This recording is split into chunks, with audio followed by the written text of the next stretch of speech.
ආදරණීය දරුදරියනි අපි ගියවර පාඩම් පරිච්ඡේදය තුලින් එනම් හත්වන පාඩමේ පළවෙනි පරිච්ඡේදය තුලින් ශ්‍රී ලංකාවේ මූල්‍යායතන පද්ධතිය සාකච්ඡා කරන්න ආරම්භ කරා. ඒකෙදි අපි පැහැදිලිවම කතා කරා ශ්‍රී ලංකා මහ බැංකු වාර්ෂික වාර්තාව පෙන්눔 කරන ආකාරයට ශ්‍රී ලංකාවේ මූල්‍යායතන පද්ධතිය. මතකයි මේක සාමාන්‍ය විභාගෙට සෑම අවුරුද්දකම ප්‍රශ්නයක් යොමු වෙනවමයි.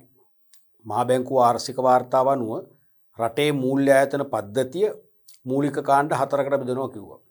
මතකයිද ඒක? පළවෙනි කාණ්ඩේ මොකක්ද? පළවෙනි එක තමයි බැංකු අංශය. මතකද ඔයගොල්ලන්ට බැංකු අංශය. ඒ බැංකු අංශය යටතේ මූලික වර්ග 3ක් කිව්වා. එකක් මහ බැංකුව. බැංකුවල ප්‍රධාන බැංකුව, බැංකුවල නායකත්වයේ දරන බැංකුව මහ බැංකුව. අනිත් එක බලපත්ලාභී වාණිජ බැංකුව. බලපත්‍රලාභී වාණිජ බැංකුව 24ක් ක්‍රියාත්මක වෙනවා කියලා කිව්වා. එයින් 13ක් විදේශීය බැංකු 11ක් දේශීය බැංකු කියලා කිව්වා. ඊට අමතරව බලපත්‍රලාභී විශේෂිත බැංකු. මතකනේ ජංගම ගිණුම් පවත්වාගෙන යන අවසර නැති විදේශ විනිමය ගනුදෙනු කරන්න අවසර නැති මූල්‍යායතන විශේෂය. එවැනි බලපත්‍රලාභී විශේෂිත බැංකු අපි කෝ 6ක් ලංකාවේ ක්‍රියාත්මක වෙනවා කියලා. ඒක තමයි බැංකු අංශය. මතකයිනේ බැංකු අංශයේ මූලික කොටස් 3යි. මහ බැංකුව, බලපත්‍රලාභී වාණිජ බැංකු, බලපත්‍රලාභී විශේෂිත බැංකු. අපි ඊට අමතරව කිව්වා දෙවෙනි කාණ්ඩයක් ගැන. ඔය පළවෙනි එක බැංකු අංශයේනේ. දෙවෙනි කාණ්ඩය තමයි තන්පතු බාර ගැනීමට අවසර ඇති අනිකුත් මූල්‍යායතන. තන්පතු බාර ගැනීමට අවසර ඇති අනිකුත් මූල්‍යායතන. ඒ කියන්නේ මහජනයාගේ කාලීන වේවා ඉතුරුම් වේවා තන්පතු පවත්වාගෙන යන්න පුළුවන් වාණිජ බැංකු වලටයි බලපත්‍රලාභී විශේෂ බැංකු වලටයිනේ. ඒ බැංකු දෙක හැරුණම තවදුරටත් මහජනයාගේ තන්පතු බාර ගන්න පුළුවන් මූල්‍යායතන 3ක් දෙවන කාණ්ඩයෙන් පෙන්눔 කරනවා මහ බැංකුව. එකක් තමයි බලපත්‍රලාභී මුදල් සමාගම් නැත්නම් මූල්‍ය සමාගම්. අනිත් එක සමුපකාර ග්‍රාමීය බැංකු. අනිත් එක සනස සමිති. සකසුරුවම් හා ණය ගනුදෙනු පිළිබඳ සමුපකාර සමිති. මතකයිනේ. තුන්වෙනි එකකේ තමයි ගිවිසුම්ගත ඉතුරුම් ආයතන. ගිවිසුම්ගත ඉතුරුම් ආයතන. ඒ කියන්නේ යම් සිද්ධියක් සිඳුනාට පස්සේ හරි යම් කාලයක් කල්පිරුණම් පස්සේ හරි ආපසු ගෙවීමේ එකඟත්වයේ මත පවත්වාගෙන යන විවිධ අරමුදල් වර්ග. හතරවෙනි කාණ්ඩයක් කතා කරා විශේෂිත මූල්‍ය ආයතන. ඒ කියන්නේ විශේෂිත පාර්ශවයන්ට විශේෂිත මූල්‍ය පහසුකම් සපයන මූල්‍ය ආයතන කීපයක් අපි කතා කරා. උදාහරණයක් වශයෙන් කල්බදු සමාගම්, ව්‍යවසායක ප්‍රායෝගික සමාගම් ආදී වශයෙන්. මතකනේ මහ බැංකු වාර්තාව අනුව ලංකාවේ මූල්‍ය ආයතන පද්ධතිය නැත්නම් බැංකු පද්ධතිය කාණ්ඩ 4යි. බැංකු අංශය, තන්පතු බාර ගැනීමට අවසර ඇති වෙනත් මූල්‍ය ආයතන, ඒ වගේම විශේෂිත මූල්‍ය ආයතන සහ ගිවිසුම්ගත ඉතුරුම් ආයතන. ඒ වගේ කාණ්ඩ 4ක් කතා කරා. අපි බැංකු අංශය යටතේ ශ්‍රී ලංකා මහ බැංකුව හඳුන්වලා දුන්නා.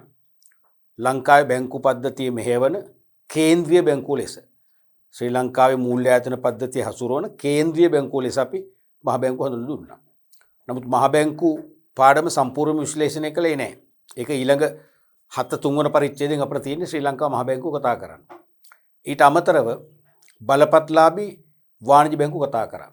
වාණිජ බැංකුවක් කියන්නේ ජංගම ගිණුම් නැත්නම් ඉල්ලුම් තන්පතු පවත්වාගෙන යමින් මුදල් මැවීමට අවසර ඇති විදේශ විනිමය ගනුදෙනු ඉටු කළ හැකි මූල්‍ය ආයතන විශේෂය. ඒකේ මූලික කාරණා 3ක් කියවෙන. මොකද්ද? මුදල් මවන්න පුළුවන්. මුදල් මවනවා කියන්නේ මුදල් නොමැතිව ණය ලබා දෙන්න පුළුවන්. ඒ මොකක් පදනම කරගෙනද? ජංගම ගිණුම්.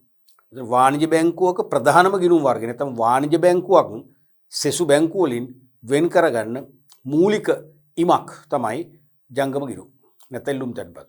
මොකද වෙනත් කිසිදු මූල්‍ය ආයතනයකට ජංගම ගිණුම් පවත්වාගෙන යන්න බෑ. තේරුණාද? එමනම් ජංගම ගිණුම් පවත්වාගෙන යනවා. ඒ මත ණය මවනවා නැත්නම් මුදල් මැවීම කරනවා. ඒ වගේම විදේශ විනිමය ගනුදෙනු. විදේශ විනිමය ගනුදෙනු කියලා කිව්වේ විදේශ විනිමය මිලදී ගැනීම සහ විකිණීම. නැත්නම් මහජනයාගෙන් විදේශ විනිමය මිලදී ගැනීමත් මහජනයා වෙත අවස්ථානුකූලව විදේශ විනිමය විකිණීමත් කරන මූල්‍ය ආයතන විශේෂය. ඒකට ශ්‍රී ලංකා මහ බැංකුවේ ප්‍රධාන කළමනාකරණ මණ්ඩලය නැත්නම් টොප් මැනේජ්මන්ට් එක වෙන මුදල් මණ්ඩලයෙන් බලපත්‍රයක් ගන්න ඕනේ. ඒ බලපත්‍රයේ වාර්ෂිකව අලුත් කරගන්නත් ඕනේ.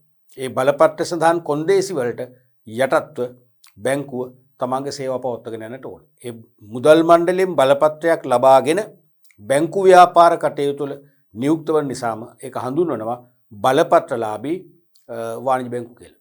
බලපත්‍රලාභී වාණිජ බැංකු ලයිසන්ස් කමර්ෂියල් බැංක්ස් කියලා. ඊට පස්සේ අපි කෝ බලපත්‍රලාභී විශේෂිත බැංකු කිව්වේ ජංගම ගිණුම් පවත්වාගෙන යාමේ අවසරයක් නැහැ. කාලීන හා ඉතුරුම් ගිණුම් පුළුවන්. තේරුණාද? ජංගම ගිණුම් පවත්වාගෙන යාමට අවසර නැති, ඒ වගේම විදේශ විනිමය ගනුදෙනු වල නියුක්ත වෙන්න අවසර නැති. ඒ දෙකම බෑ. වාණිජ බැංකු වලට සුවිශේෂී කාරණා දෙකක්, බලපත්‍රලාභී විශේෂිත බැංකු වලට තහනම් කාරණා දෙකක්. තේරුණාද? ජංගම ගිණුම් පවත්වාගෙන යන්නේ නැති, විදේශ විනිමය ගනුදෙනු වල නියුක්ත නොවන සෙසු මූල්‍ය කාරණා ඉෂ්ට කරන්න ඒත් මුදල් මණ්ඩලයෙන් බලපත්‍රයක් නිකුත් කරන මූල්‍ය ආයතන විශේෂය තමයි බලපත්‍රලාභී විශේෂිත බැංකු කියලා අපි කිව්වේ. ඒකෙදි මම විශේෂයෙන් සඳහන් කරන්නට ඇති, ඔබට මතක ඇති, බලපත්‍රලාභී විශේෂිත බැංකු වලට ප්‍රධාන මූල්‍ය ආයතන දෙකක් අයිති වෙනවා. එකක් තමයි ලංකාවේ ක්‍රියාත්මක වන රාජ්‍ය පෞද්ගලික දෙයන්සේම ඉතිරි කිරීමේ බැංකු, සේවිංස් බැංක්. ඉතිරි කිරීම මූලික අරමුණ කරගෙන ක්‍රියාත්මක වන බැංකු. අනිත් එක තමයි සංවර්ධන බැංකු, ඩෙවලොප්මන්ට් බැංක්ස්.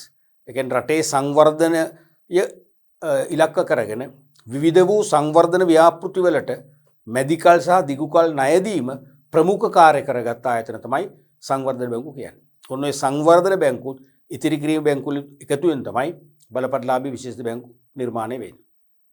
ඊට පස්සේ අපි කතා කරා අර තැන්පතු බාර ගැනීමට අවසර ඇති අනිකුත් මූල්‍ය ආයතන යටතේ බලපත්‍රලාභී මුදල් සමාගම් නැත්නම් මූල්‍ය සමාගම්, ෆයිනෑන්ස් කම්පැනි. මතක ඇති මුදල් සමාගම් වලට ජංගම ගිණුම් පවත්වාගෙන යාම තහනම්. ජංගම ගිණුම් හැර සෙසු තැන්පතු පුළුවන්. එනම් කාලීන හා ඉතිරි කිරීමේ තැන්පතු පවත්වාගෙන යමින් විවිධ කාර්යයන් සඳහා ණය මුදා හැරීමට මුදල් මණ්ඩලයෙන් අවසරගෙන ඇති සීමිත පොදු සමාගම් විශේෂයක් කියලා අපි කිව්වා. සීමිත පොදු සමාගම් විශේෂයක්. තේරුණාද? සෑම මූල්‍ය සමාගමක්ම අනිවාර්යයෙන්ම සමාගම් නීති යටතේ සීමිත පොදු සමාගමක් වශයෙන් නීතිගත කළ යුතුයි කියලා කිව්වා. මට මතකයි 90 දශකයේ ටිකක් ඈතක විභාගයකදී ඇහුව ප්‍රශ්නයක්, මූල්‍ය සමාගමක් ලෙස ව්‍යාපාර කටයුතු ඉටු කිරීමට පෙර, මූල්‍ය සමාගමක් ලෙස ව්‍යාපාර කටයුතු ඉටු කිරීමට පෙර යම්කිසි ආයතනයක් සපුරා ගත යුතු ප්‍රධාන අවශ්‍යතා දෙක. ප්‍රධාන අවශ්‍යතා දෙකක් තියෙනවා. එකක් තමයි සමාගම් නීති යටතේ සමාගම් ලියාපදිංචි කිරීමේ දෙපාර්තමේන්තුව තුල නැත්නම් සමාගම් රෙජිස්ට්‍රාර්වරයා යටතේ සීමිත පොදු සමාගමක් ලෙස නීතිගත කරන්න ඕනේ. නීතිගත කරලා උප්පැන්න සහතිකයේ බඳු සංස්ථාපන සහතිකය ලබා ගන්න ඕනේ. සීමිත පොදු සමාගමක් නොවන කිසිදු ව්‍යාපාරයකට ෆිනෑන්ස් කම්පැනි එකක් වෙන්න බෑ. දැන් පවතින නීතිය අනුව. පළවෙනි අවශ්‍යතාවය. පැහැදිලිනේ? දෙවෙනි එක තමයි මහ බැංකුවේ මුදල් මණ්ඩලයෙන් මූල්‍ය සමාගමක් ලෙස ව්‍යාපාර කටයුතු ආරම්භ කිරීමට අවසරයක් වශයෙන් බලපත්‍රයක් ලබා ගන්න ඕනේ. එහෙනම් සීමිත පොදු සමාගමක් ලෙස නීතිගත වීම සහ මුදල් මණ්ඩලයෙන් බලපත්‍රයක් ලබා ගැනීම තමයි ප්‍රධාන අවශ්‍යතා දෙක වශයෙන් කිව්වේ. එතකොට මතකද මම ඔය බලපත්‍රලාභී මුදල් සමාගම් වලට තව නමක් කිව්වා. ඒ කියන්නේ ආදේශක නමක්. මතකද ඒක? ඒ කියන්නේ රටේ මිනිස්සු අතර එහෙම ආදේශක නමක් භාවිතයේ තියෙනවා. මොකද්ද? ආසන්න බැංකු, නියර් බැංක්ස්. ආසන්න බැංකු සංකල්පය ආරෝපණය වෙන්නේ ෆිනෑන්ස් කම්පැනිස් වලටයි. ඒ කියන්නේ මූල්‍ය සමාගම් සහ බලපත්‍රලාභී වාණිජ බැංකු දෙක අපි එකට අරගෙන සංසන්දනය කරද්දී මතු පිටින් අපිට ලොකු වෙනසක් පේන්නේ. දැන් විෂය දන්න ඕගොල්ලෝ අපිට වෙනස පේනවා. විෂය ගැන අවබෝධයක් නැති අයට මේ දෙකම එකට පේන්නේ. මොකද දෙකේම තැන්පතු බාර ගන්නවා. මොනවද? කාලීන හා ඉතුරුම් තැන්පත්. ජංගම ගිණුම් පවත්වාගෙන යන්න නැහැ කියන එක දන්නේ සීමිත පිරිසක්නේ. ඒතර ඒ අතින් සමානයි. ඊට පස්සේ ණය මවන්නේ නැහැ ෆිනෑන්ස් කම්පැනිස්. අරගොල්ලෝ ණය මවනවා. ඒකත් දන්නේ සබ්ජෙක්ට් එක දන්නේ අපමණයි. තේරුණාද? එතකොට බලපත්‍රලාභී වාණිජ බැංකුත් මූල්‍ය සමාගම් දෙකම සාමාන්‍ය ව්‍යාපාරික ණය සහ පාරිභෝගික ණය මුදා හරිනවා. එතකොට ඒ මූල්‍ය ආයතන දෙකේම අභ්‍යන්තර සැකැස්ම අපි කියන ඉන්ටර්නල් ලේඅවුට් එක. ඒ අභ්‍යන්තර සැකැස්ම එක හා සමානයි. භාවිතා කරන ලිපි ලේඛනත් එක හා සමානයි. තේරුණාද? මේ සෑම ක්‍රියාවක් අතින්ම එහෙනම් මූල්‍ය සමාගම් බලපත්ලාභී වාණිජ බැංකුවට බොහොම සමීප සම්බන්ධතා පෙන්눔 කරනවා. ඒ නිසා තමයි ආසන්න බැංකු කියලා කිව්වේ.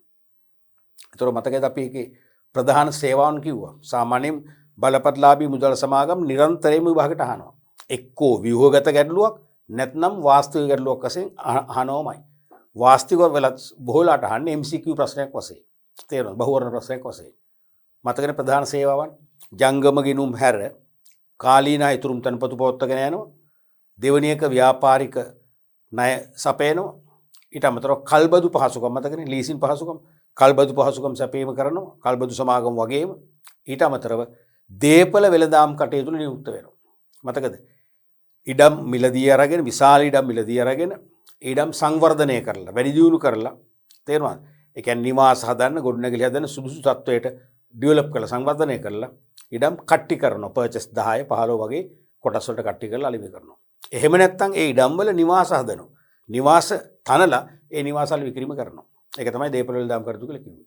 ඔන්න වගේ මූලික සේවාවන් කීපයක් කරනවා කියලා කිව්වා. එතකොට තැන්පතු බාර ගැනීමට අවසර ඇති අනිකුත් මූල්‍ය ආයතන යටතේ එන දෙවන මූල්‍ය ආයතනය තමයි අපි අද පාඩම් පරිච්ඡේදයෙන් කතා කරන්නේ. තේරුණාද? තැන්පතු බාර ගැනීමට අවසර ඇති අනිකුත් මූල්‍ය ආයතන කියන මහ බැංකුව වර්ග කරන දෙවන කාණ්ඩේ දෙවන ඒකකය තමයි අද කතා කරන්නේ.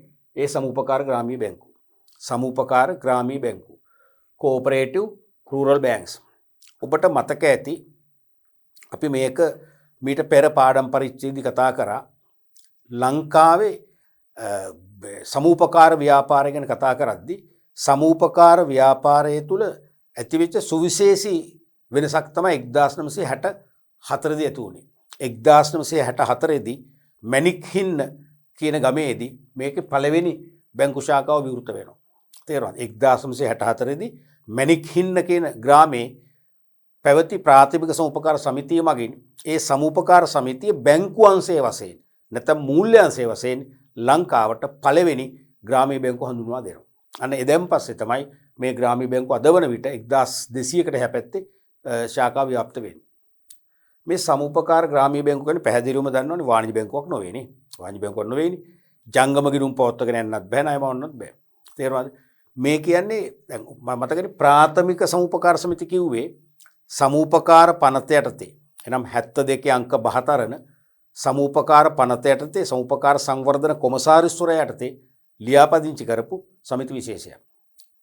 ඔබ දන්නවා එක් එක් පළාත් පාලන බල ප්‍රදේශයකට ප්‍රාථමික විවිධ සේවා සමූපකාර සමිතිය නමින් මව් සමිතියක් පිහිටවනවා. ඒ මව් සමිතිය යටතේ ඒ බල ප්‍රදේශයට අයිති ගම්වල ජනගහන ව්‍යාප්තිය අනුව ශාඛා ස්ථාපිත කරනවා. ඒ ශාඛා අපි නම් කරා මතකනේ සමුපකාර ප්‍රාදේශික කියලා. තේරුණාද? අන්නේ සෑම සමුපකාර ප්‍රාදේශිකයකටම මේ වගේ මේ සමුපකාර ග්‍රාමීය බැංකුවක් අනුබද්ධ කරන්න පුළුවන්. එහෙම අනුබද්ධ කරලා නැහැ. නමුත් අනුබද්ධ කිරීමේ හැකියාව තියෙනවා. අවශ්‍යතාවය මත. දැන් අපි බැලුවොත් දැන් ඔයගොල්ලන්ගේ ප්‍රදේශය අපි හිතමු මහරගම කියලා. මහරගම ප්‍රාථමික විවිධ සේවා සමුපකාර සමිතිය යටතේ ප්‍රාදේශික අපි හිතමු තියෙනවා කියලා 30ක්. ඔය 30ම මේ සමුපකාර ග්‍රාමීය බැංකුව නෑ. නමුත් වැඩි ප්‍රමාණයක අනුබද්ධ කරලා තියෙනවා. තේරුණාද? අන්න ඒ වගේ එක් එක් පළාත් පාලන බල ප්‍රදේශ මට්ටමින් සමූපකාර පනත යටතේ නීතිගත කරන ලද ප්‍රාථමික විවිධ සේවා සමුපකාර සමිතිවල ශාඛා නැත්නම් සමුපකාර ප්‍රාදේශික වලට අනුබද්ධව පවත්වාගෙන යන බැංකු අංශය හෙවත් මූල්‍ය අංශය තමයි මේ සමුපකාර ග්‍රාමීය බැංකුව කියන්නේ. ඒතර මේක තේරුම් ගන්න සමූපකාර ග්‍රාමීය බැංකුව ලියාපදිංචි කරන්නේ නැහැ. තේරුණා? සමුපකාර ග්‍රාමීය බැංකුව ලියාපදිංචි කරන්නේ නැහැ. මේක වෙනම අංශයක් නේ. දැන් අපි හිතමු පෞද්ගලික විශ්වවිද්‍යාලයක් ලියාපදිංචි කරනවා. කරාම ඒකේ එක එක අංශ නැත්නම් එක එක ඩිපාර්ට්මන්ට් එක එක දෙපාර්තමේන්තු එක එක පීඨ වෙනම ලියාපදිංචි කරන්නේ නැහැ නේ. ඒ වගේ ප්‍රාථමික සමුපකාර සමිතිය තමයි ලියාපදිංචි කරේ. ඒතර ඒ යටතේ ක්‍රියාත්මක වන ශාඛා පද්ධතියක් තියෙනවා ගම් මට්ටමේ. ඒ ශාඛා තමයි සමුපකාර ප්‍රාදේශික කියලා කිව්වේ. ඒ සමුපකාර ප්‍රාදේශිකේම වෙනම අංශයක්. සමුපකාර ප්‍රාදේශිකයක ඕනනම් රෙදිපිලි අංශය, සිල්ලර භාණ්ඩ අංශය, ඒ වගේම යකඩ නැත්නම් හાર્ඩ්වෙයාර් වලට අදාළ භාණ්ඩ. එහෙම සෙක්ෂන් කඩන්න පුළුවන්. ඒ වගේ එක සෙක්ෂන් එකක් තමයි මේක. බැංකු අංශය. තේරුණාද? මේක වෙනම ලියාපදිංචි කරපු එකක් නෙවෙයි. මොකද ඊළඟ එක එනවා වෙනම ලියාපදිංචි කරන එකක්. තේරුණා? සමුපකාර පනතට අනුබද්ධ ලංකාවේ මූල්‍ය ආයතන වර්ග දෙකක් තියෙනවා. එකක් මේක අනිත් එක සනස සමිති. ඒ සනස සමිති වෙනම ලියාපදිංචි කරනවා. මේක වෙනම ලියාපදිංචි කරන්නේ නැහැ. ඒක තේරුම් ගන්න. තේරුණාද? හරි. එතකොට සමාජික හා සමාජික නොවන්නන්ගෙන් කාලීන හා ඉතුරුම් තැන්පත් ලබා ගැනීම සහ සිය සමාජිකයින්ට ණය සැපීම ප්‍රධාන කාර්ය කොටගත් ආයතනයකි. මේ විවිධ සේවා සමුපකාර සමිතිවල බැංකු ව්‍යාපාරික අංශය නැත්නම් මූල්‍ය අංශය. තේරුණාද? දිසුණක් වශයෙන් මහරගම විවිධ සේවා සමුපකාර සමිතියේ සමුපකාර ග්‍රාමීය බැංකුව. ඒ වගේ. එතකොට මේක වෙනම ලියාපදිංචි කරන්නේ නැහැ. තේරුණාද? මේකේ විශේෂත්වය තමයි සමාජිකයන්ගෙන් සහ සමාජික නොවන අයගෙන් දෙගොල්ලන්ගෙන්ම තැන්පතු බාර ගන්නවා. කාලීන හිතුරුම් තැන්පතු බාර ගන්නවා. නමුත් ණය දෙන්නේ කාටද? සමාජිකයන්ට පමණයි. අපිට පාරිභෝගික ණයක් ගන්න ඕන නම්, නිවාස ණයක් ගන්න ඕන නම්, තේරුණාද? රථවාහන ණයක් ගන්න ඕන නම් අනිවාර්යයෙන්ම අපි සමුපකාර ප්‍රාදේශිකයේ අදාළ සමුපකාර ශාඛාව තුල සමාජිකත්ව රුපියල් 100ක අවම එක කොටසක් හරි අරගෙන කොටස ඕන තරම් ගන්න පුළුවන්.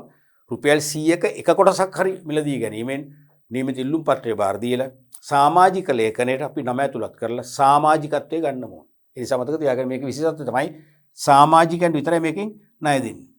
තේරුණාද? සමාජිකයින්ට ණය සැපීම. තේරුණාද? නමුත් සමාජික නොවන අයගෙනුත්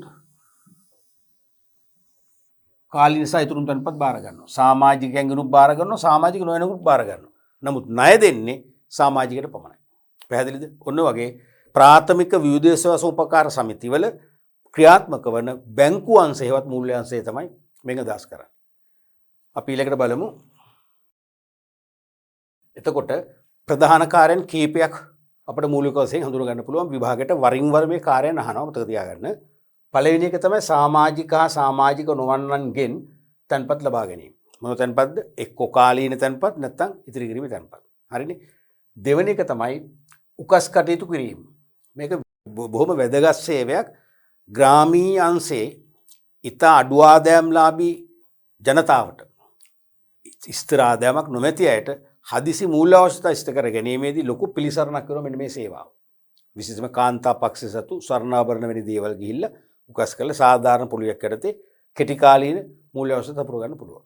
තේරුණාද?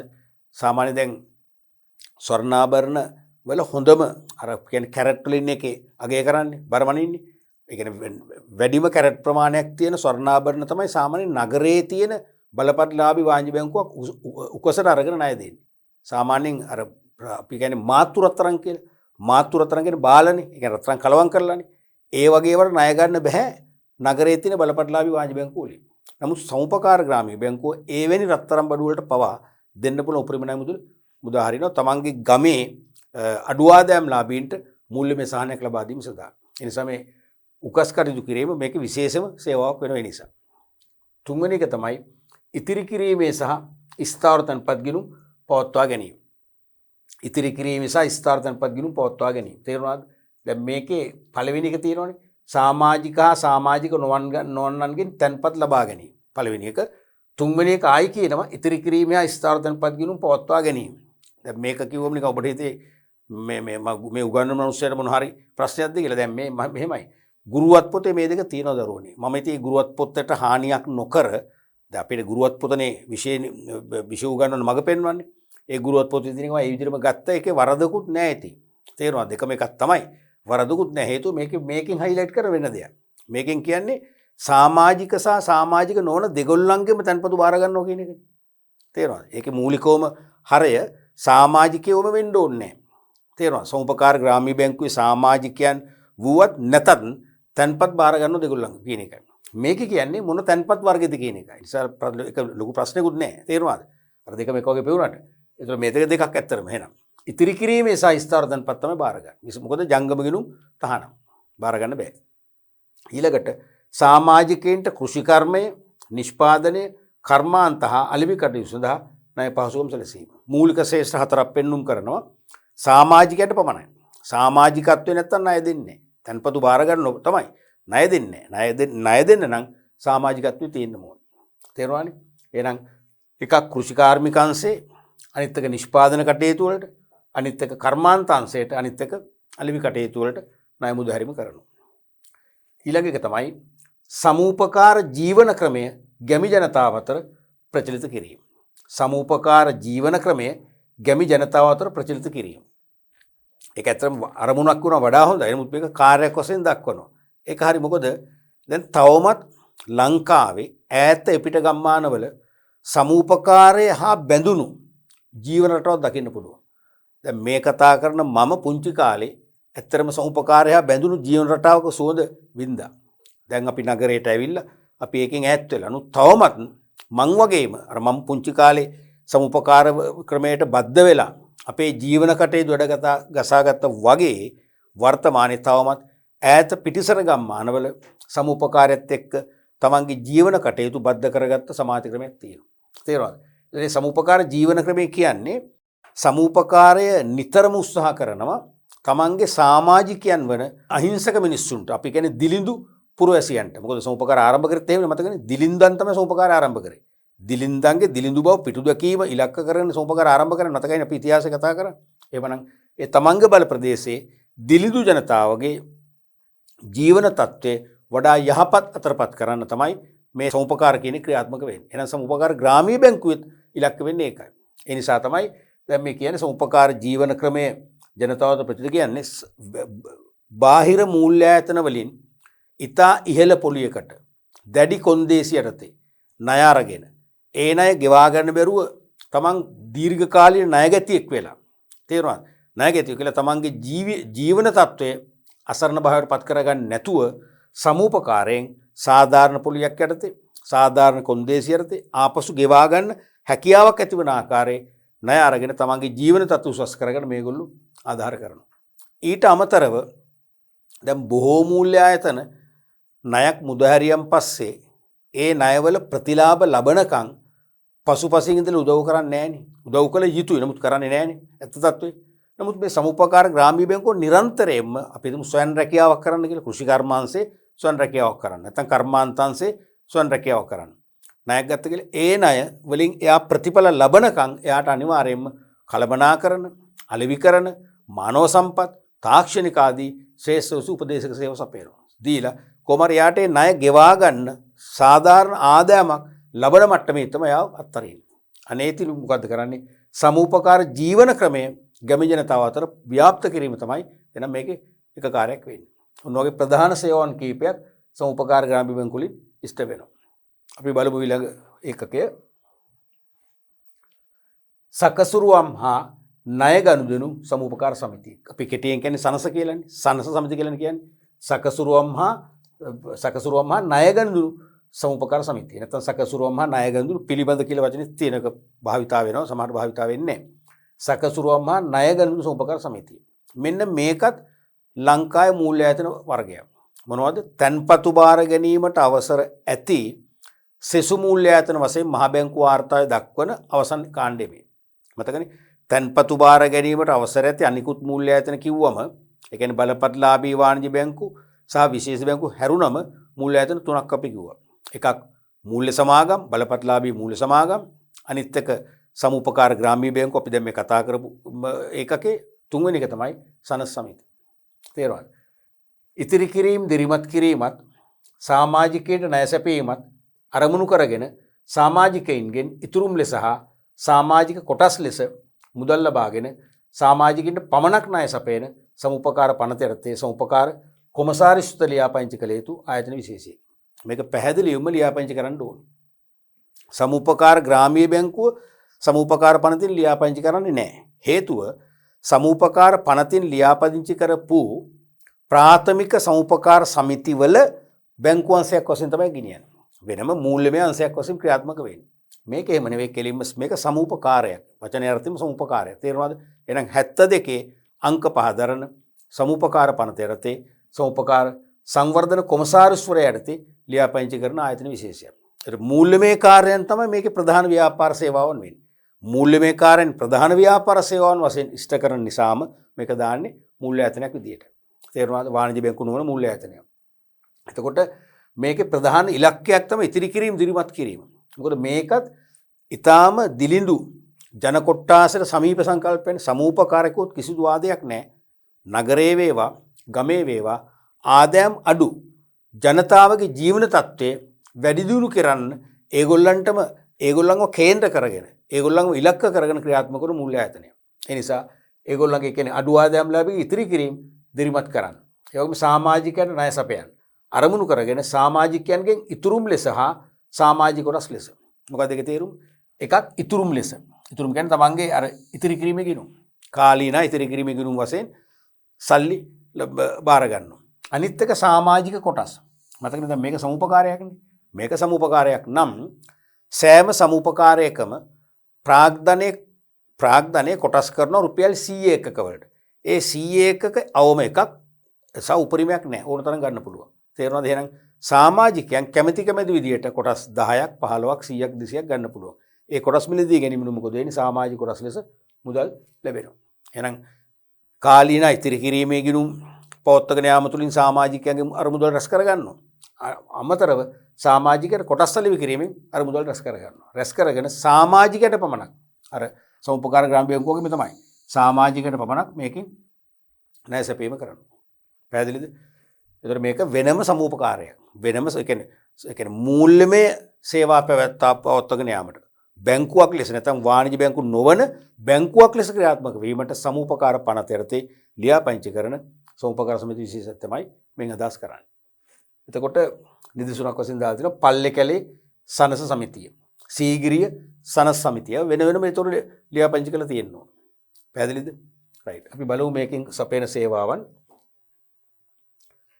ප්‍රධාන කාර්යයන් නැත්නම් සේවාවන් කීපයක් තියෙනවා. මේක සේවාවන් කොත් ප්‍රශ්නයක් නෑ. විභාගයට සේවාවන් කියලා තහන්න පුළුවන්. සේවාවන්. එක්ක සේවාවන් එහෙම නැත්නම් කාර්යයන්. එකක් තමයි සමාජිකයන්ගේ නිෂ්පාදන අලෙවි කිරීම. සමාජිකයන්ගේ නිෂ්පාදන අලෙවි කරන්න මේගොල්ලෝ සහාය වෙනවා. දැන් සමහර සනස සමිති තියෙනවා. ඒ සනස සමිතියේම එක කොටසක්, එක සෙක්ෂන් එකක් නිකන් සිල්ලර වෙලෙසලක් වශයෙන් පවත්වාගෙන යන්නේ. ඒ කියන්නේ සමාජිකයන්ගේ කෘෂි කාර්මික දේවල් දැන් මම S2 දැකපු එකක් තියෙනවා. දකුණු පළාතේ එක්තරා සනස සමිතියක් ඒගොල්ලන්ගේ වෙනම සිල්ලර වෙලෙසලක් තියෙනවා. ඒකට ඒ ගමේ සමාජිකයන් තමන් මේ වත්තේ ගෙවත්තු වගාවක් වශයෙන් කරන අලුත් එළවලු ටික. වස විස නෑ නේද? එළවලු ටික. ඒ වගේම කෙසෙල් ගෙඩි. ඒ වගේම ගස් ලැබු වෙන පළතුරු ටික වෙනත් දෙනවා. තේරුණාද? දුන්නම ඒ වෙලාවෙම සල්ලි දෙන්නේ නැහැ. මගේ මතකයේ ඒ වෙලාවෙම සල්ලි දෙන්නේ නැහැ. දුන්නත් ඒ වෙලාවෙම සල්ලි දෙන්නේ නොදෙන එක ඒක දෙපැත්ත අතර මේ විවිසුමක්නේ. මම දන්න අතර මේගොල්ලෝ අලෙවි කරලා සල්ලි දෙනවා. ඉතින් සාධාරණ මිලකට අලෙවි කරනවා. ඒ වගේම සාධාරණ මිලකුත් ගෙවනවා. පුංචි ලාභයක් සමිතිය ගන්නවා. ප්‍රශ්නයක් නැහැ. එතකොට ඒක වගා කරන මේ දිලිඳු ජනතාවටත් සෑහෙන ආදායමක් වෙනවා. මිලදී ගන්න පාරිභෝගිකයා කියන සමාජිකයන්ටත් වාසියක් වෙනවා. තේරෙනවද? අන්න ඒ වගේ අලෙවි කරන මං කියන්නේ ඒක ක්‍රමයක්. විවිධ ක්‍රම වලින් මේකට සීමා බන්ධන නැහැ. විවිධ ක්‍රම වලින් අලෙවි පහසුකම් ලබා දෙන්න පුළුවන්. තව උදාහරණයක් වශයෙන් ගත්තොත් මේ සනස සමිතියට පුළුවන් සමාජිකයන්ගේ නිෂ්පාදිත. අපි හිතමු සමහර සමාජිකයෝ තමන්ගේ ජීවනෝපායක් වශයෙන් නැත්නම් ස්වයං රැකියාවක් වශයෙන් කලාත්මක අත්කම් භාණ්ඩ නිෂ්පාදනය කරනවා කියලා අපි හිතමු පොල් කටු වෙන දේවල් වල කොච්චර ලස්සන දේවල් හදනවනේ. අන්න ඒ වගේ භාණ්ඩ සනස සමිතිය අරගෙන බාර දෙන ලක්ෂලට. එහෙම නැත්නම් කුඩා කර්මාන්ත දෙපාර්තමේන්තුව මගින් මෙහෙවන විස්කම් නිවසට. එහෙමත් නැත්නම් කාර්මික සංවර්ධන මණ්ඩලය මගින් නගරවල පවත්වාගෙන යන ලක් නිපුම් මධ්‍යස්ථාන වෙත යොමු කරලා ඒ මගින් අලෙවි කර දෙනවා. ඒ කියන්නේ සනස සමිතිය විසින් අලෙවි කරන්න කියලා නීතියක් නැහැ නේ. තේරෙනවද? සනස සමිතිය විසින් අලෙවි කරලා දෙනව වෙන්න පුළුවන්. සනස සමිතියේම වෙනම අංශයක් නැත්නම් වෙළඳ අංශයක් සිල්ලර වෙළඳසැලක් වශයෙන් දාලා ඒකෙන් අලෙවි කර දීමත් අයිති. එහෙම නැත්නම් අර වගේ ලක් නිපුම් මධ්‍යස්ථානයේ ලක්ෂල වගේ භාණ්ඩ ප්‍රදර්ශන හා අලෙවි මධ්‍යස්ථාන වෙත යොමු කරලා සමාජිකයන්ගේ අත්කම් භාණ්ඩ අලෙවි කර දීම වෙන්න පුළුවන්. ඒ ඕනම ක්‍රමයකින් සමාජිකයන්ගේ නිෂ්පාදන අලෙවි කරන්න උදව් කරනවා. ඒක මූල්‍ය ආයතනයකට එහා ගියනේ. මූල්‍ය ආයතනයකට එහා ගිය මූල්‍ය සේවාවකට එහා ගිය සේවාවක් එන සමාජිකයන් මේගොල්ලෝ ලබා දෙනවා. දෙවෙනි එක තමයි සමිතිය නියැලි ශ්‍රේෂ්ඨ උපකරණ සහන මිලට අලෙවි කිරීම. සමිතිය නියැලි ශ්‍රේෂ්ඨ උපකරණ සහන මිලට අලෙවි කිරීම. දැන් අපි හිතමු සමහර සනස සමිති මුහුදුබඩ ප්‍රදේශවල ස්ථාපිත කරද්දී සමහර ඒ ප්‍රදේශයේ මූලික ජීවනෝපාය වෙන දීවර කර්මාන්ත. තේරුණාද? ඒ මුහුදුබඩ ප්‍රදේශයේ ක්‍රියාත්මක වන සනස සමිතිවල සමාජිකත්වයේ දරන ගොඩක් වෙලාවට දීවර පවුල්වල සමාජිකයෝ. එහෙනම් ඒගොල්ලන්ගේ මූලික ජීවනෝපාය මූලික වෘත්තිය දීවර කර්මාන්තය නම් දීවර වෘත්තිය නම් ඒගොල්ලන්ට අවශ්‍ය දැල් ආම්පන්න දීවර උපකරණ සනස සමිතිය සාධාරණ මිලකට ඒගොල්ලන්ට අලි විකිරීම කරනවා. ඒ කියන්නේ විවෘත වෙළඳ පොලෙන් ගත්තොත් ලොකු මිලක්. නමුත් සනස සමිතිය මගින් සහන මිලකට බොහෝ වෙලාවට ගෙවීම ක්‍රමයටත් දෙනවා. දීවර ආම්පන්න දෙනවා මාස 12කින් වගේ මාසිකව ගෙවන්න පොලියක් නැතුව. විශාල සේවයක්. තේරෙනවද? ඊළඟට තව තියෙන සමහර සමිති පුළුවන් තරම් ඒ කියන්නේ මුහුදු ප්‍රදේශ වලින් ඈතට රට ඇතුළට වෙන්න කෘෂි කර්මාන්ත ප්‍රදේශවල ව්‍යාප්ත වෙච්ච. කෘෂි කර්මයේ ජීවනෝපාය වශයෙන් පවත්වාගෙන යන ගැමියන් අතර ක්‍රියාත්මක වෙනවා නම් ඒගොල්ලෝ කෘෂි කර්මයට අවශ්‍ය කෘෂි උපකරණ සාධාරණ මිලකට සපයනවා. දැන් තේරෙනවද? එහෙනම් කෙලින්ම මේ තන්පතු බාර ගැනීම ණය දීම කියන සාමාන්‍ය බැංකු කාර්යයන් වලට එහා ගියපු සේවයක් මේ සනස සමිතිය නිර්මාණය කරලා තියෙනවා. ඊළඟට උදාහරණයක් වශයෙන් දීවර සෝපකාර සමිති දීවර ආම්පන්න අලි විකිරීම.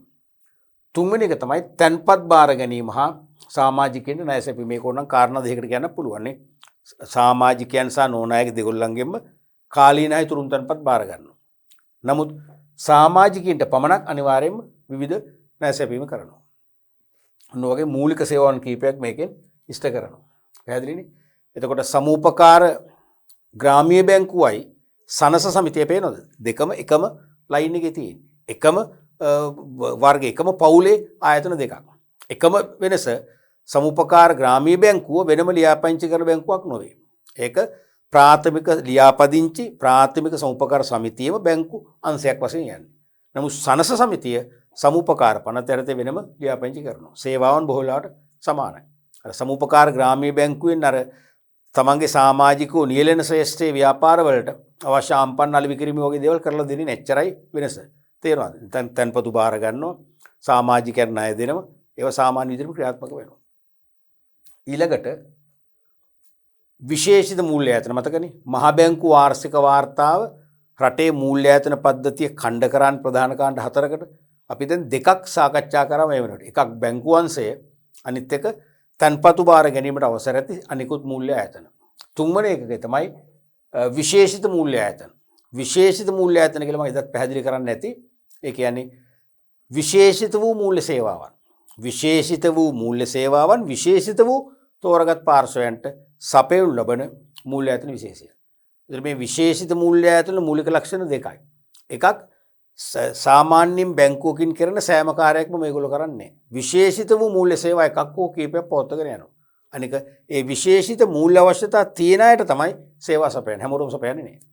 එකක් තමයි විශේෂිත කල්බදු සමාගම්. නැත්නම් ස්පෙෂල් ලීසින් කම්පැනිස්. විශේෂිත වචනේ පාවිච්චි නොකරත් පේපර් එකේ කල්බදු සමාගම් කියලා අහන්නේත් මේකම තමයි. දැන් මෑත අවුරුදු ගත්තොත් එහෙම 2015 ඉඳන් 20 දක්වා සමහර අවුරුදු වල නිකම්ම කල්බදු සමාගම් කියලා විභාගයට ප්‍රශ්න යොමු වෙනවා. සමහර වර්ෂවල විශේෂිත කල්බදු සමාගම් කියලා කියන දෙකම එකයි රයිට්.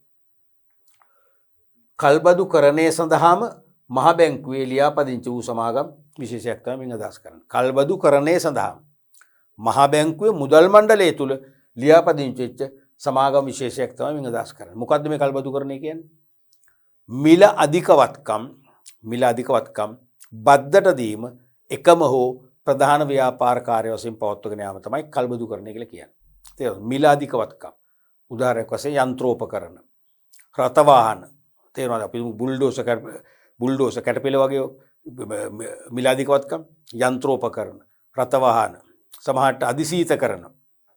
ඒ වගේ මිල අධිකවත්කම් වල එකවර විශාල මුදලක් ආයෝජනය කරලා ඒවා කෙටි කාලීනව පරිහරණය කරන්න අවශ්‍යතාවයක් තියෙන අයට මේ ලොකු ප්‍රශ්නයක්. මොකද දැන් අපි හිතමු කිසියම් ඉදිකිරීම් කොන්ත්‍රාත් කරන පුංචි ව්‍යාපාරිකයෙක් හිතන්නකෝ, නැත්නම් ඒක හවුල් ව්‍යාපාරයක් කියලා හිතන්න, තනි පුද්ගලයෙක් කියලා හිතන්නකෝ.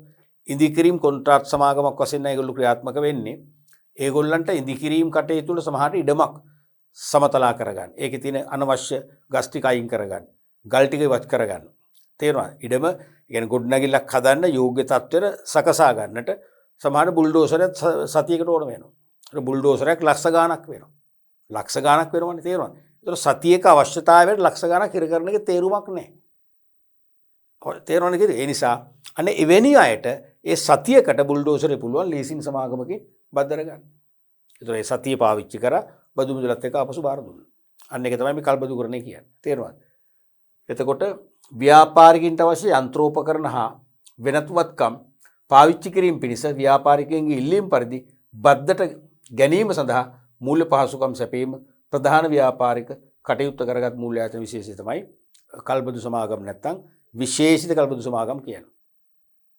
ව්‍යාපාරිකින්ට අවශ්‍ය මිලාධික වත්කම් යන්ත්‍රෝපකරණ රත වාහන ඇතුළු මිලාධික වත්කම් යම් කාලයකට පාවිච්චි කරන්න බද්දට ගැනීම සඳහා මූල්‍ය පහසුකම් සැලසීම තමයි මේගොල්ලන්ගේ ප්‍රධානම කාර්යය. මේක දෙවිදියකට වෙනවා. එකක් තමයි සමහරට මේ යන්ත්‍රෝපකරණ ඇතුළු වත්කම් කල්බදු සමාගමේම තියෙනවා. කල්බදු සමාගමේ මිලදීගෙන ඒගොල්ලන්ගේ හිමිකාරත්වය තියෙනවා. ඒගොල්ලෝ ඒ වත්කම බද්දර දෙනවා. දීලා බදු මුදලක් ගන්නවා.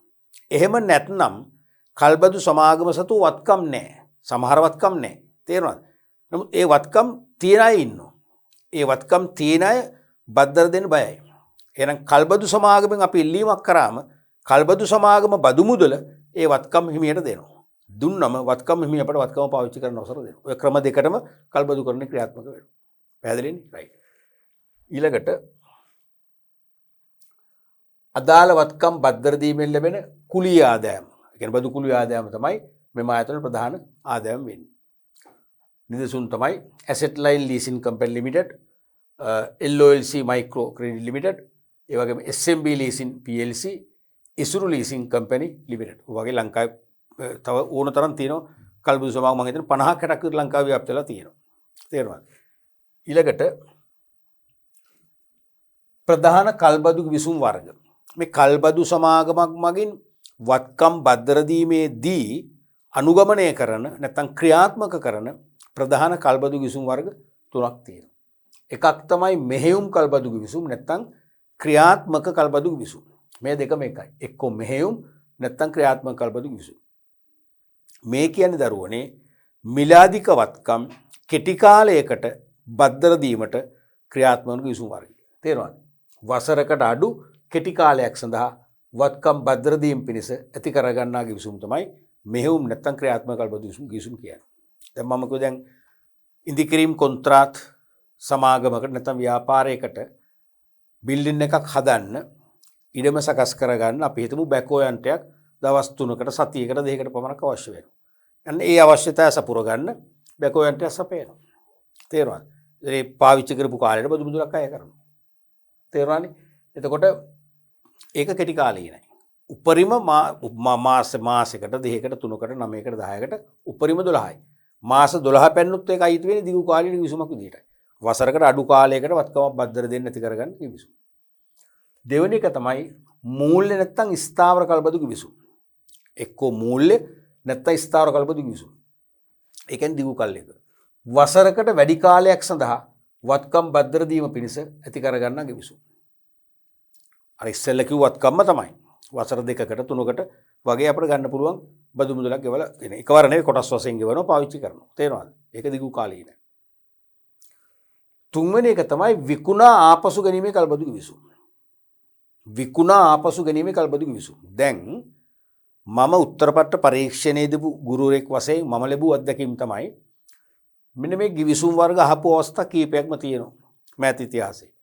එහුවම ළමයි මේ මුල් දෙක කොහොම හරි ලියා ගන්නවා. ලැබෙන ලකුණු එක හරි එකම හරි මේ දෙකට ගන්නවා. නමුත් තුන්වෙනි එක වරද්ද ගන්නවා. තුන්වෙනි එක ගැන අවබෝධයක් නැහැ කියලායි මගේ වැටහීම.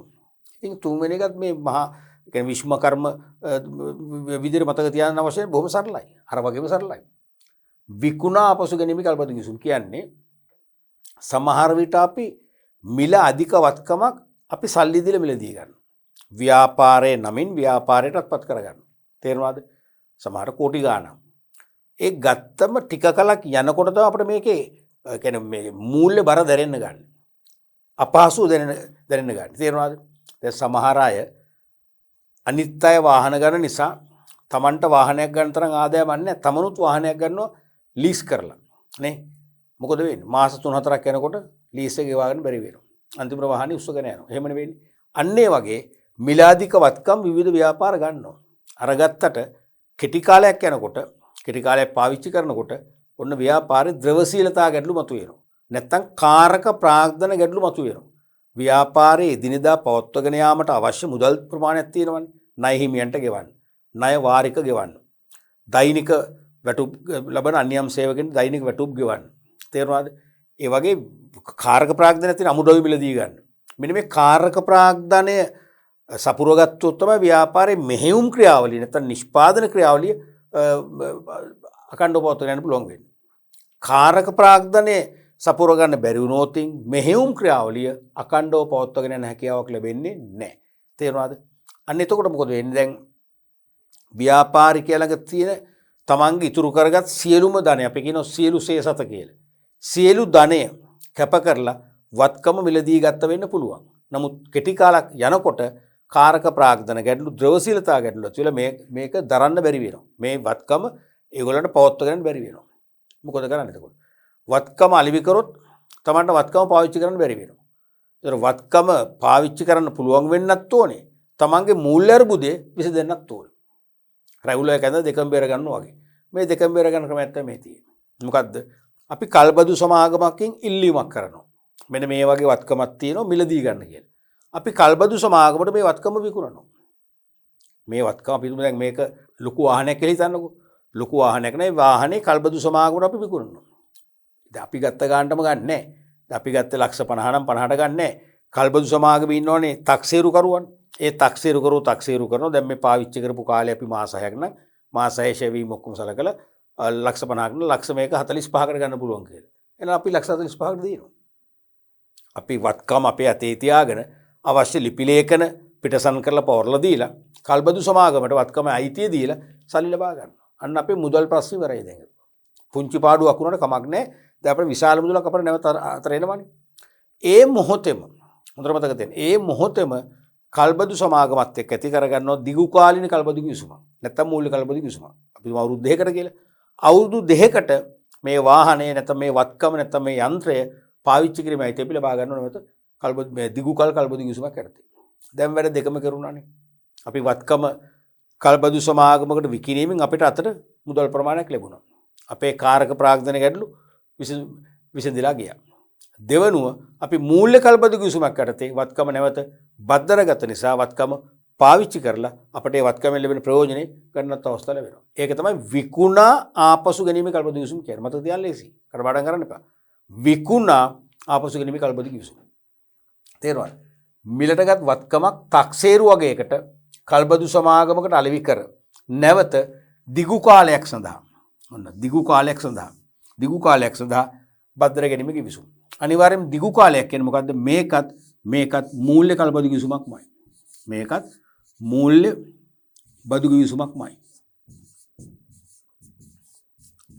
මේකත් මූල්‍ය බදු කිවිසුමක්මයි. කෙටි කාල එකක් වෙන්න බෑ. ඇයි ඒ? දැන් ඔයගොල්ලෝ ඉගෙන ගන්නකොට තර්ක කරන්න ඕන. ඇයි එහෙම වෙන්නේ? එහෙම නොවුනොත් මොකද වෙන්නේ? මේක මේ විදිහටම වෙන්න ඕනද? මම පාඩම ආරම්භයේදීම කිව්වනේ. තර්ක කරනවා කියන්නේ පාඩම් කරනවා. කටපාඩම් නොකර කටපාඩම් කිරීමෙන් කවදාකවත් විභාග වලට අපට මුහුණ දීමේ ශක්තිය ලැබෙන්නේ නැහැ නේ. තේරෙනවද? පාඩම් කරනවා කියන්නේ තර්ක කරනවා. තර්ක කරන්න විෂය කරුණු හොඳට තේරෙනවා. විෂය කරුණු හොඳට විනිවිද ආකාරයෙන් ඔබට දකින්න පුළුවන්කම ලැබෙනවා. විෂය කරුණු විනිවිද ලෙස ප්‍රත්‍යක්ෂ කර ගැනීම හැකියාව ලැබෙනවා. ඇයි මේකට මේක දිගු කාලයක් සඳහා මූල්‍ය කල්බදු කිවිසුමක් ඇති කරගන්න. දැන් අපි ලක්ෂ 500කට විතර ගත්ත වත්කමක් හිතන්නකෝ. ලක්ෂ 500කට විතර ගත්ත ඔය කැටපිලර් එක බුල්ඩෝසරයක් වගේ එකක් නම් දැන් අපිටත් මේක දරන්න බැරුවනේ විකුණන්නේ. තේරෙනවද? ඒතර ලීසින් කම්පැනි එක මේක අපෙන් සල්ලි වලට අරගෙන ඒගොල්ලන්ගේ කවුරුත් බද්දර ගත්තේ නැත්නම් මොකද වෙන්නේ? ඒගොල්ලෝ තිර වෙනවනේ. ඒගොල්ලෝ තිර වෙනවා. තේරෙනවද තරකේ? අපි විකුණන්නේ අපිට මේක දරන්න බැරි නිසා. මූල්‍ය අර්බුද ඇවිල්ලා. ඒතර කල්බදු සමාගම අපෙන් මිලදී අරගෙන ඒගොල්ලන්ට සෑහෙන දීර්ඝ කාලයකට මේ වත්කම කාටවත් බද්දර දී ගන්න බැරි වුණොත් ඒගොල්ලන්ගේ තිබිච්ච මූල්‍ය ශක්තියතාවයත් මොකද නිහින වෙනවා. ඒගොල්ලෝ විශාල මුදලක් මේ අනවශ්‍ය විදිහට වත්කමක හිර කළා වෙනවා.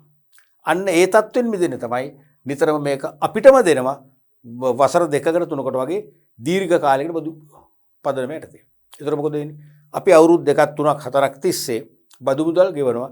ඒ බදු මුදල්ෙන් විශාල මුදලක් ඒගොල්ලන්ට ආවරණය වෙනවා.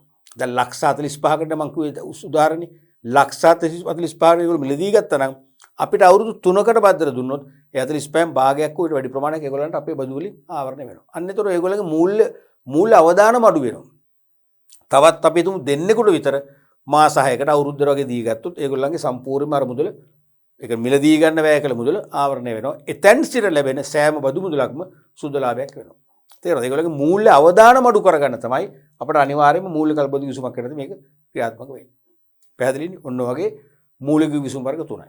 දැන් මතකද මෙහෙයුම් කල්බදු විසුම් කිව්වේ වසරකට අඩු කෙටි කාලයකට වත්කම් භද්‍ර දීමට ඇති කරගන්න විසුම් නැත්නම් ක්‍රියාත්මක කරන විසුම්. මූල්‍යවත් ස්ථාවර කල්බදු විසුම් කිව්වේ වසරකට වැඩි කාලයකට වත්කම් භද්‍ර දීම සඳහා ඇති කරගන්න විසුම්. තුන්වෙනි එක තමයි විකුණා ආපසු ගැනීමේ කල්බදු විසුම්. ඒ කියන්නේ මිලාදික වත්කමක් මිලදී ගත්තට පස්සේ ද්‍රවශීලතා ගැටලු මූල්‍ය අර්බුද මතු වුණාම ඒකට විසඳුමක් වශයෙන් අපි මිලදී ගත්ත වත්කම කල්බදු සමාගමකට අලෙවි කරනවා. අලෙවි කරලා ඒ මොහොතේම දිගු කාලයක් සඳහා භද්‍ර ගන්නවා වත්කම පාවිච්චි කරන්න. තේරුණාද? ඒක තමයි විකුණා ආපසු ගැනීමේ කල්බදු විසුම් කියලා කියන්නේ. පැහැදිලිද? මූලික වර්ග තුනයි තියෙන්නේ. අපි ඊළඟට බලමු මෙහෙයුම් හා ස්ථාවර කල්බදු විසුම් අතර අසමානතා. විභාගයට නිතර ගැටලුවක් වශයෙන් යොමු වෙන්න පුළුවන් තැනක් තමයි මේක. දැන් විකුණා ආපසු ගැනීමේ කල්බදු විසුම් එක කම්පෙයාර් කරන දෙයක් නැහැ. මොකද ඒකත් මොකද්ද? ඒකත් ස්ථාවර කල්බදු විසුමක්මයි. තේරුණාද? එහෙනම් ඇත්තට මූලික වර්ග දෙකයිනේ. අරකර මූල්‍ය අර්බුදයෙන් විසඳ ගන්න හදාගත්ත ක්‍රමයක්නේ. තේරුණාද? එහෙනම් එකක් කෙටි කාලින කල්බදු විසුම් අනිත් එක දිගු කාල. ඒ දෙක අසමානතා. මුල් පැත්තට මෙහෙයුම් කල්බදු විසුම් අනිත් පැත්තට ස්ථාවර කල්බදු විසුම්. පළවෙනි වෙනස තමයි මෙහෙයුම් එක කෙටි කාලීනයි අරක දිගු කාලීන. ඒක මතකයි නේ හැමෝටම. මෙහෙයුම් කල්බදු විසුම් කියන්නේ කෙටි කාලීන බදු විසුමක්. අරක දිගු කල් බදු විසුමක්. දෙවෙනි එක තමයි නඩත්තු වගකීම බදු කරු සතු වේ. ටෙනන්ට්. අපි ඉංග්‍රීසියෙන් කියන මේකට ටෙනන්ට් කියලා. තේරුණාද? නඩත්තු වගකීම බදු කරු සතු වේ. ඒ කියන්නේ දැන් මේක අපි හිතමු යම් වාහනයක්ම කියලා හිතන්නකෝ. වාහනයක් අපි මාස 3කට හෝ 6කට බද්දර ගත්තා නම් අපිනේ පාවිච්චි කරන්නේ. එහෙනම් අපි තමයි නඩත්තු වියදම් දරන්න ඕනේ. අපි තුමු මොනවා හරි ස්පෙයා පාර්ට් එකක් එහෙම රිප්ලේස් කරනවා. අපි ඒක රිප්ලේස් කරගන්න ඕනේ. මොනවා හරි අපි තුමු ඒකේ එන්ජින් එකේ රිපෙයාර් එකක් આવුත් අපි ඒක රිපෙයාර් එක කරගන්නවා. ඒක අරගොල්ලෝ බාරගන්නේ. තේරුණාද?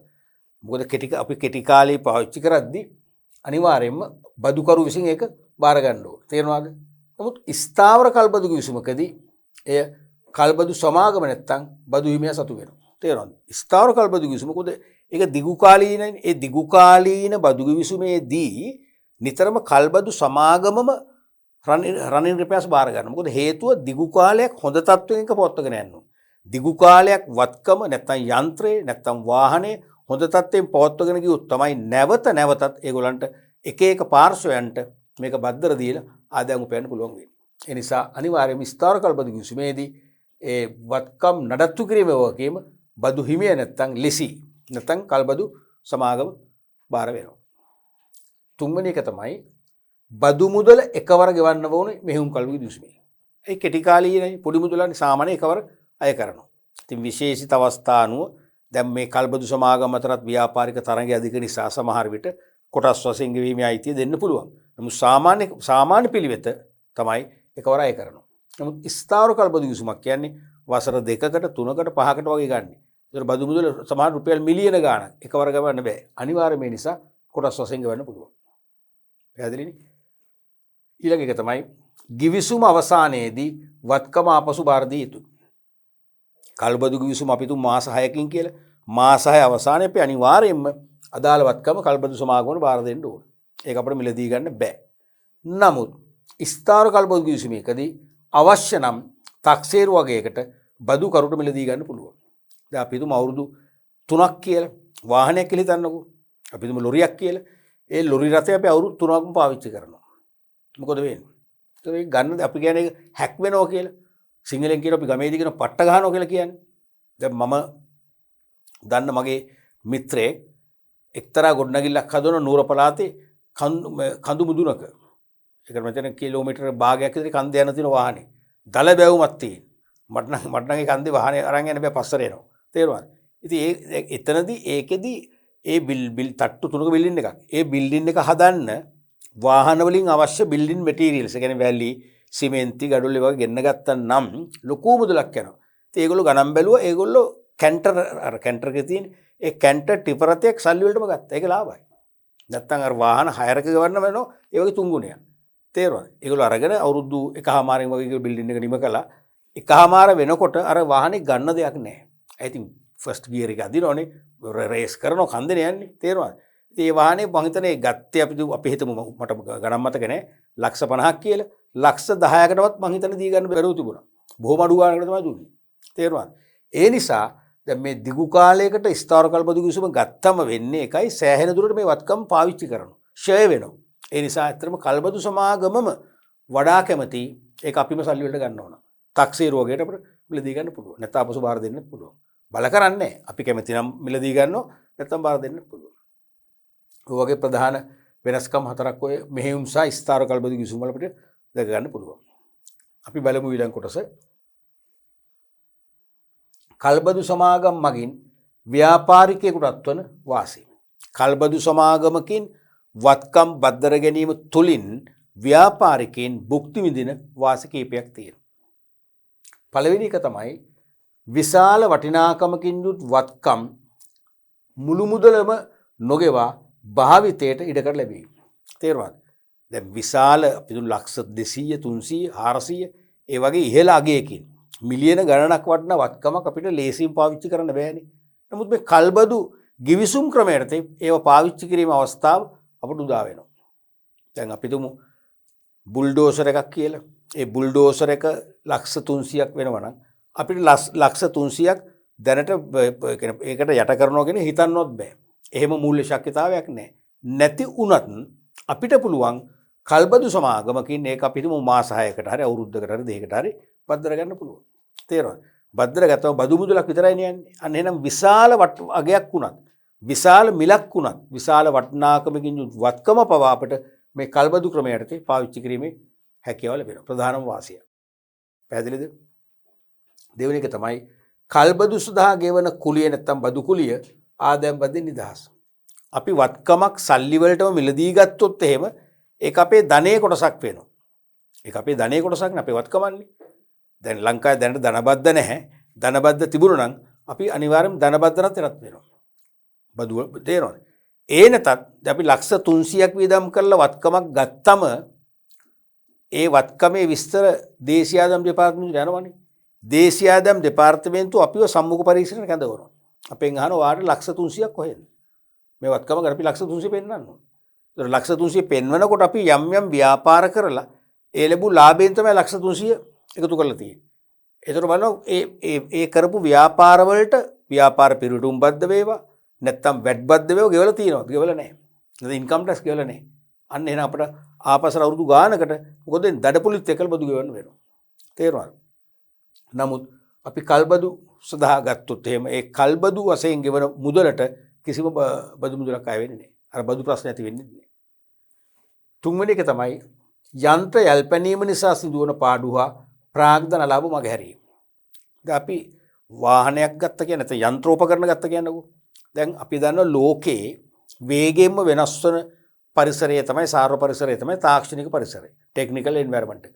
මේ තාක්ෂණික පරිසරයේ වේගයෙන් වෙනස් වීමේ ප්‍රතිඵලය නිතිපතා නිරන්තරයෙන්ම අලුත් එකම යන්ත්‍රය අලුත් අංගෝපාංග වලින් සමන්විත වෙලා අලුත් පහසුකම් මැඩතේ වඩා අඩු පිරිවේගයෙන් නඩත්තු කරන්න පුළුවන් වන විදියට ඒ වගේම නිෂ්පාදන වේගය වැඩි කරගන්න පුළුවන් වන විදියට නව තාක්ෂණික අංගෝපාංග සහිත අලුත් යන්ත්‍රෝපකරණ එළියට එනවා.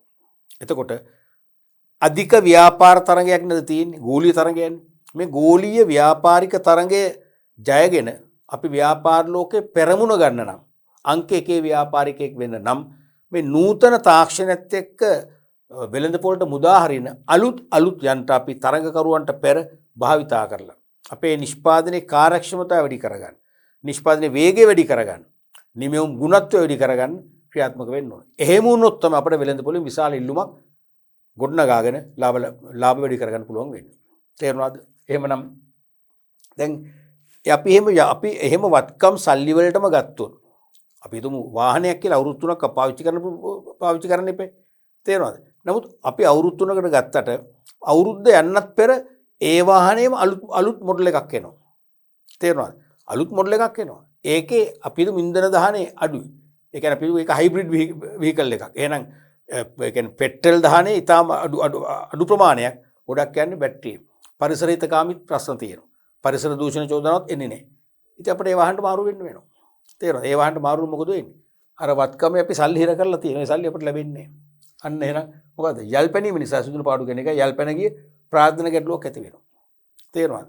අපි එහෙම සල්ලි වලටම ගන්නේ නැතුව අපි යන්ත්‍ර වේවා, රත වාහන වේවා, වෙනත් වත්කමක් වේවා අපි ගන්නව කල්බද්දට. අපි මාස 6කට ගන්නවා. මාස 6 නිමෙද්දී අපි අපහු බාර දෙනවා. බාර දෙනකොට හරිද? අපර නැවත ඊළඟ කාල පරිච්ඡේදයකට ඒක අවශ්‍ය නැහැ. දැන් අලුත් වාහන ඇවිල්ලා තියෙනවා. අලුත් යන්ත්‍රෝපකරණ ඇවිල්ලා තියෙනවා. අපිට පුළුවන් වෙන්න පාවිච්චි කරන්න. එහෙනම් අපි කවදාකවත් අපේ අපි පාවිච්චි කරන වත්කම යල්පනින්නේ නැහැ. යල්පනින්නේ නැහැ. හේතුව මොකද්ද? අපි සල්ලි වලට අරන්නේ. අපි මාස 2කට 3ට 6ට අවශ්‍යතාව මත ගන්නවා. ඒක ඊට පස්සේ පාවිච්චි කරලා දෙනවා. ඊට පස්සේ ඒක අලුත් මොඩල් එකේ වත්කමක් ගන්නවා.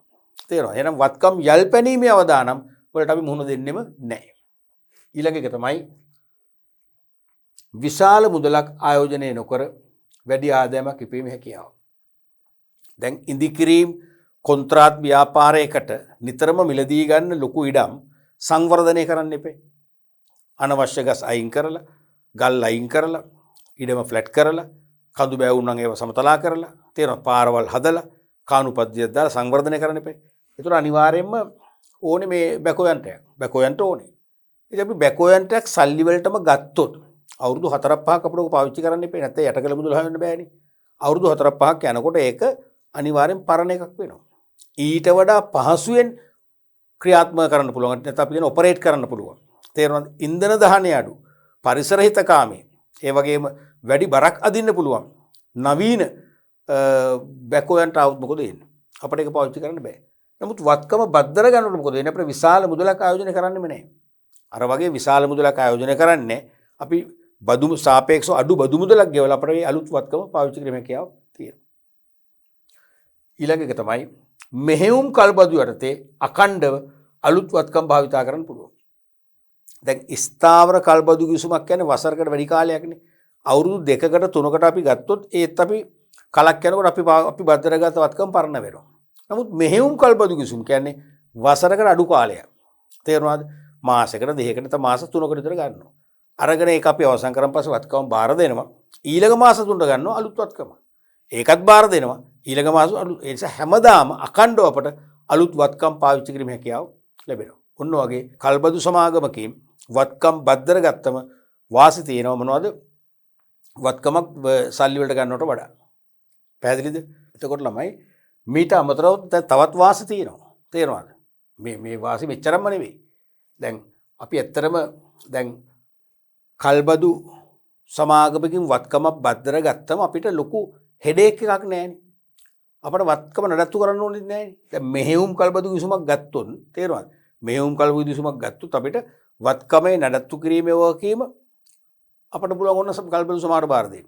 ස්ථාවර කල්බදු කිසුමක් ගත්තත් ඒ කල්බදු කිසුම ගහද්දී අපිට පුළුවන් ඉල්ලීමක් කරන්න අපිට මේ වත්කම ගැන අවබෝධයක් නැහැ.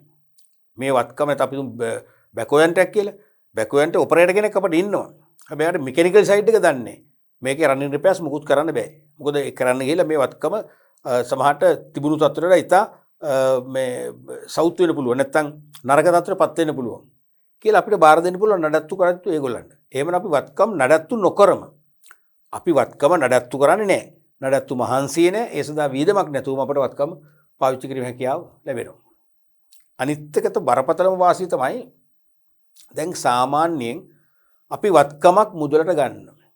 වත්කමක් මුදලට ගන්න ගොඩක් කරලා අපි ණය ගන්නවා. දැන් ඔබට ප්‍රශ්නයක් වෙයි ණය ගන්න නැතුව අපේ ඉතිරි කිරීම වලින් ගන්න බැරිද? නෑ. පුළුවන් ගන්න. නමුත් ගන්නේ නෑ. සාමාන්‍යයෙන් එහෙම තමයි වෙන්නේ. මොකද අපේ අපි ළඟ ඉතිරි කරගත්ත මුදලකින් මිලියන ගානක වත්කමක් ගත්තොත් සාමාන්‍ය ලංකාවේ ක්‍රමය ඒ මිලියන ගානේ වත්කම විකුණන සමාගම ඒක දේශීය ආදායම් දෙපාර්තමේන්තුව දැනුම් දෙනවා. දැනුම් දුන්නම අපි ගැන හොයලා බලනවා. අපිව සම්මුඛ පරීක්ෂණයට කැඳවනවා. අපෙන් අහන ඔබ මෙච්චර මිලියන ගාණක් යට කරලා වත්කමක් ගන්න සල්ලි කොහෙන්ද? අන්නති අපි හේතු කියන්න ඕන. සල්ලි උපයපු ආකාරය. කියදී ඒවට ටැක්ස් ගෙවලා තියෙනවද නැහැ. අන්න නෛතික ප්‍රශ්න අපිට ගොඩක් පසු කාලේ නැති වෙනවා. තේරෙනවද? නමුත් අපි කල්බදු සමාගමකින් වත්කම බද්දර ගත්තොත් ඒ ප්‍රශ්න නැහැ. තේරෙනවද? ඒ නෛතික ප්‍රශ්න ඇති වෙන්නේ නැහැ.